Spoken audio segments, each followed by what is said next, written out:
Hello and welcome back to the channel. I am Neha Singh. I hope आप लोग सब ठीक होंगे और जो रेगुलर अपडेट्स मिल रहे हैं सीबीएसई बोर्ड एग्ज़ाम्स के बारे में वो आप अच्छे से उसको फॉलो कर रहे होंगे।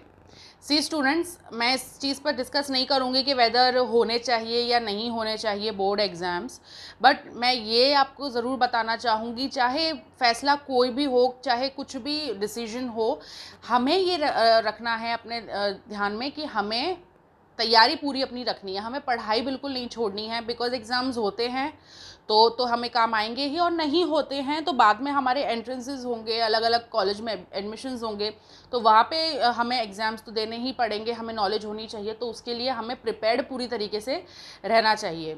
सेकेंडली, हम ये डिसाइड नहीं करेंगे कि भाई एग्ज़ाम होने हैं नहीं होने हैं, ये हमारे हाथ में नहीं है। हमारे हाथ में क्या है? सिर्फ पढ़ना। तो वो चीज़ हम अच्छे से कर सकते हैं ना, अच्छे से पढ़ सकते हैं, अच्छे से प्रिपेयर कर सकते हैं। ठीक है। थर्ड, मैं ये बहुत इंपॉर्टेंट चीज़ बताऊंगी कि क्योंकि हम जो डिसाइड करेंगे या हम जो सोचेंगे कि एग्ज़ाम्स होने चाहिए या नहीं होने चाहिए, वो हम अपने पर्सपेक्टिव के हिसाब से सोचेंगे। हमारा जो सोचने का दायरा है उसकी एक लिमिट है, ठीक है। लेकिन सीबीएसई वालों का जो सोचने का, डिसीजन मेकिंग का दायरा है वो बहुत बहुत बहुत बड़ा है, हमारी सोच से कहीं ज़्यादा। वो सिर्फ एक बच्चे के हिसाब से डिसाइड नहीं करेंगे, तो जो भी फैसला होगा वो सबके लिए बेस्ट होगा। तो इस चीज़ पे ज़रूर भरोसा रखें और अपनी होप बिल्कुल ना खोएं। ठीक है। एग्ज़ाम्स होते हैं तो भी और नहीं होते हैं तो भी all the very best, even for your future. आप जो भी अपने लाइफ में जो भी आपने सोच रखा है अपने बारे में, may you all get all the success you deserve. जिसके पीछे आप जी जान से लगे हो, मेहनत कर रहे हो, चाहे वो किसी अच्छे कॉलेज के लिए, चाहे वो कोई डिफेंस एस्पिरेंट्स हों, जो भी हैं, आपको सब जो आप डिज़र्व करते हो, जिसके लिए आप मेहनत कर रहे हो, वो आपको ज़रूर मिलेगा। तो इसी के संग, एक पॉजिटिव नोट के संग, आज का हम अपना टॉपिक शुरू करेंगे, जो कि है सेंट्रल बैंक और उसके फंक्शंस के बारे में। तो मेरी वीडियो में एंड तक बने रहें, और अगर अभी तक सब्सक्राइब नहीं किया है तो प्लीज़ पहले सब्सक्राइब कर दें।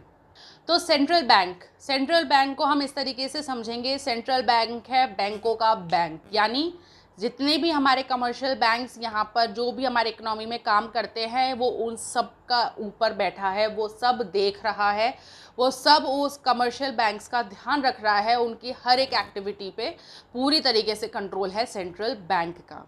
ठीक है।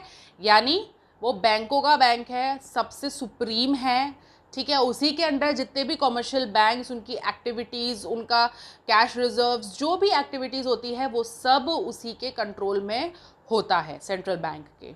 ठीक है।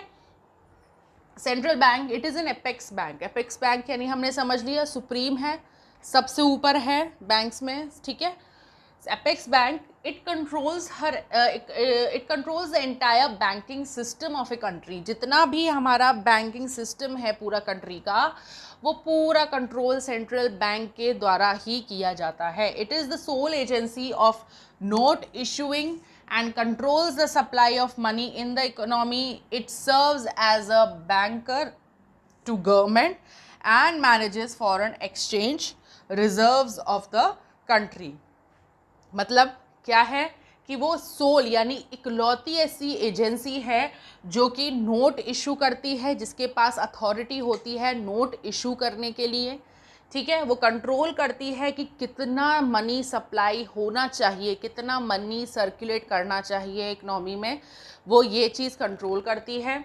ठीक है। और इसके अलावा वो बैंकर है गवर्नमेंट की। ठीक है। जैसे हम अपना पैसा कमर्शियल बैंक में सबमिट करते हैं, उनसे नोट अपना इंटरेस्ट लेते हैं, सारे जो एक्टिविटीज़ होती है बैंक की, वो हमारी कमर्शियल बैंक तक सीमित होती है।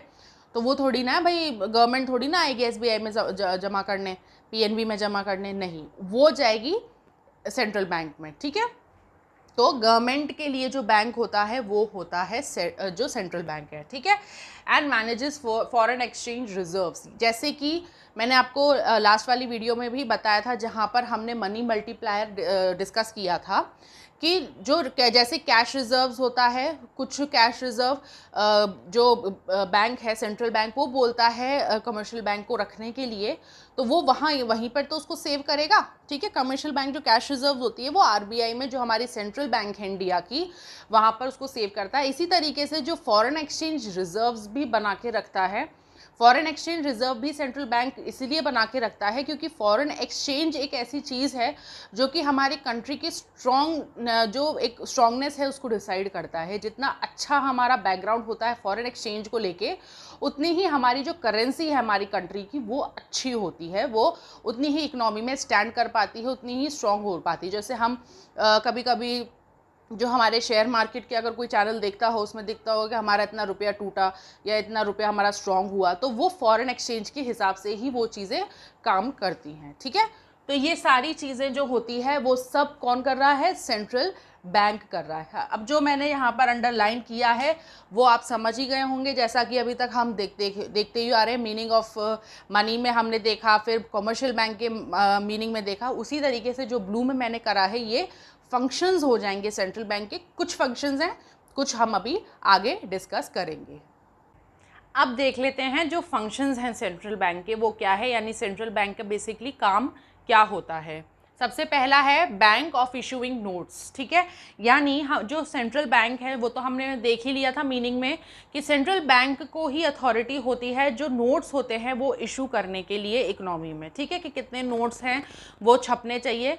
अब हमारे दिमाग में हमेशा ये क्वेश्चन होता है, जब मैं पढ़ रही थी तो मेरे दिमाग में तो ये क्वेश्चन ज़रूर आया था कि अच्छा है ना, इनके पास पावर है तो जितने चाहे ये नोट छाप सकते हैं, तो कभी गरीबी नहीं आएगी, कभी कोई ऐसा परेशानी नहीं आएगी, नोट कभी कोई काम नहीं करेगा, है ना। किसी को ज़रूरत ही नहीं है भाई, तुम्हारे पास घर घर में इतने इतने पैसे हैं जो तुम्हारे पास पहुंच ही जाया करेंगे, है ना। लेकिन ऐसा नहीं होता है। ठीक है, जितना भी पैसा आरबीआई जो है इकोनॉमी में बनाता है उतने के बदले ही सेम जितना वैल्यू होता है वो गवर्नमेंट को उतना गोल्ड रिजर्व रखना पड़ता है आरबीआई के पास। ठीक है, जितना ही वो इशू करेगी नोट उतनी ही सेम वैल्यू का जो गोल्ड है वो गवर्नमेंट को उसके पास रखना पड़ता है। ठीक, इसलिए ऐसे कुछ भी नहीं कर सकते हैं। और अगर इसी तरीके से हमने बस नोट बनाना शुरू कर दिया आरबीआई ने और बस बांटना शुरू कर दिया इसी तरीके से, तो हमारी ही जो रुपये की जो वैल्यू है वो कम होती चली जाएगी। ठीक है, उसकी वैल्यू जो है वो कम होती चली जाएगी, तो वो चीज़ इकोनॉमी के लिए हेल्दी बिल्कुल भी नहीं होती है। तो जो इसमें बैंक को ही सेंट्रल बैंक को ही अथॉरिटी होती है नोट इशू करने की। फिर ये एक ही सोल अथॉरिटी क्यों होता है? वो इसीलिए होता है क्योंकि हम जग सबको बोल देंगे कि हाँ भाई तू भी बना ले, तू भी बना ले, तू भी बना ले। ऐसा करेंगे तो हमारे पास कोई इसके लिए कोई एक प्रॉपर शेड्यूल नहीं रह जाएगा, कोई प्रॉपर हमारे पास कोई रिकॉर्ड नहीं रहेगा कि कितना मनी सप्लाई हो चुका है मार्केट में, है ना। कोई अपनी मर्जी से कुछ भी तरीके से उसको छापने में लग रहा है, कोई भी डिज़ाइन देने में लग रहा है। ठीक है, तो एक होती है ना कि एक अथॉरिटी, एक गारंटी कि हाँ ये हमारा करेंसी है, हमें मालूम है कि यही है सही, यही है असली, है ना, वो चीज़ नहीं रह जाएगी। इसीलिए सिर्फ सोल एक एजेंसी है जिसको सारी अथॉरिटी मिली हुई है कि हाँ भाई तुम ही हो जो करोगे इशू नोट्स, इसके अलावा किसी के पास राइट नहीं है। तुम्हारे अलावा और कोई करता है तो वो नकली या फिर वो इलीगल साबित हो जाएगा।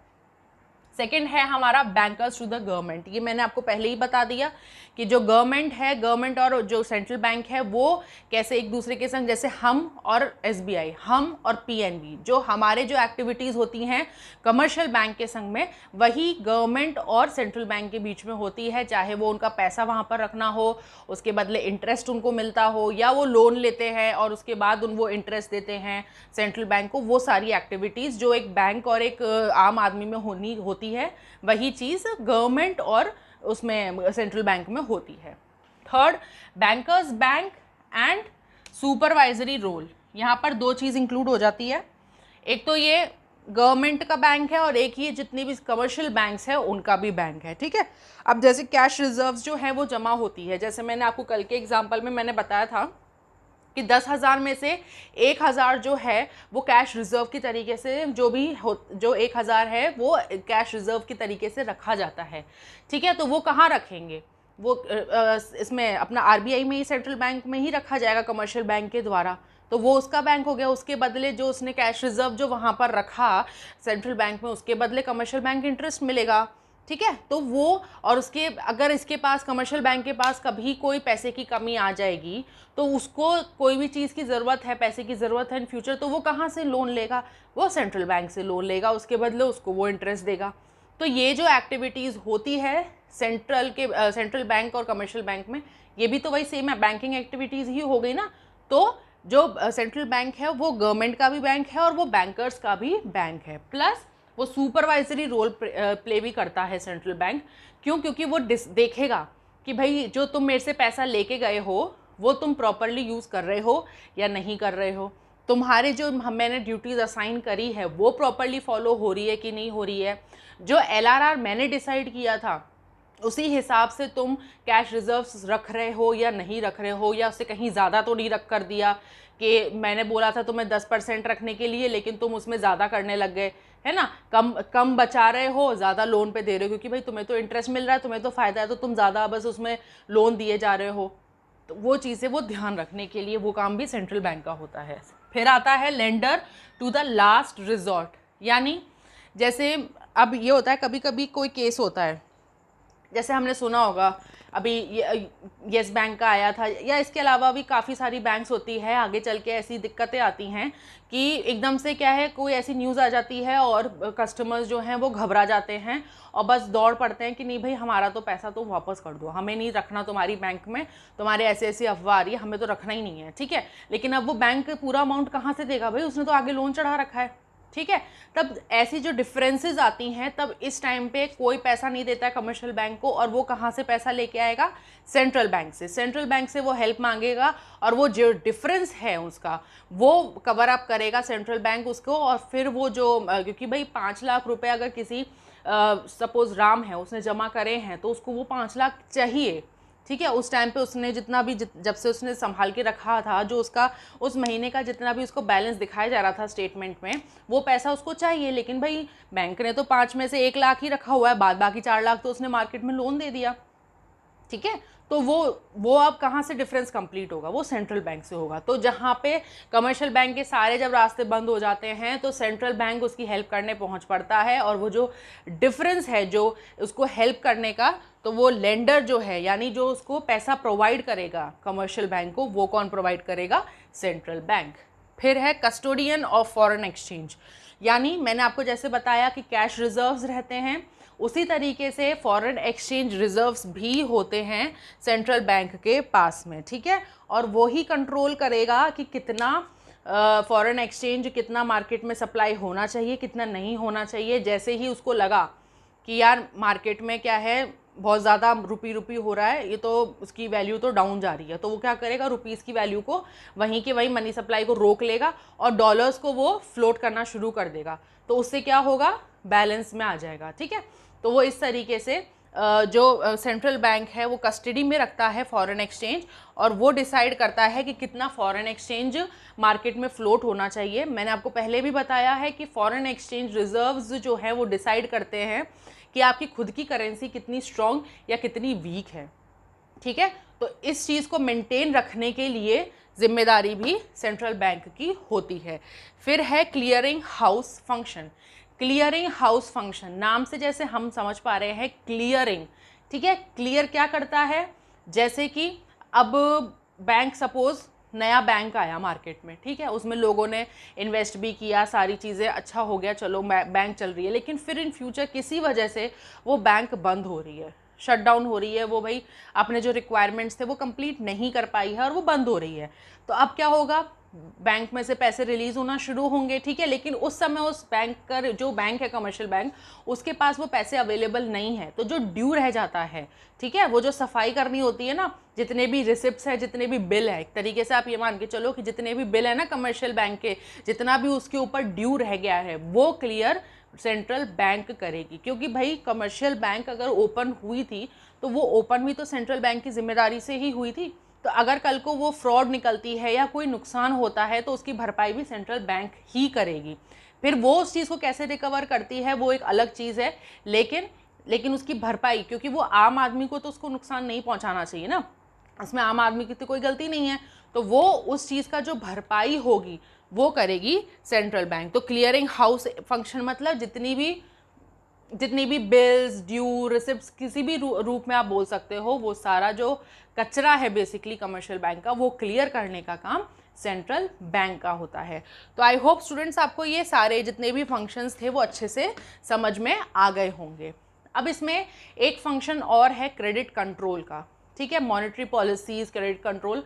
तो ये वाला जो टॉपिक है वो अपने आप में बहुत बड़ा टॉपिक है और इसके अंदर अंदर उस पर्टिकुलर टॉपिक को समझने के लिए अंदर ही अंदर उसमें बहुत सारे और सारे उसमें सब कंपोनेंट्स हैं। तो ये हम अपने अलग वीडियो में उसको लेके आएंगे, उसको अलग से समझेंगे। तो आई होप बच्चों आपको अच्छे से आज का टॉपिक समझ में आ गया होगा। तो प्लीज़ लाइक करें, शेयर करें, कमेंट करें। अगर आपका कोई और सजेशन है तो, या कोई क्वेश्चन है जो आपको नहीं समझ में आ रहा है तो प्लीज़ आप कमेंट सेक्शन में उसको बता सकते हैं। सब्सक्राइब करें अगर अभी तक सब्सक्राइब नहीं किया है। And keep watching, keep studying and keep supporting my channel. Thank you.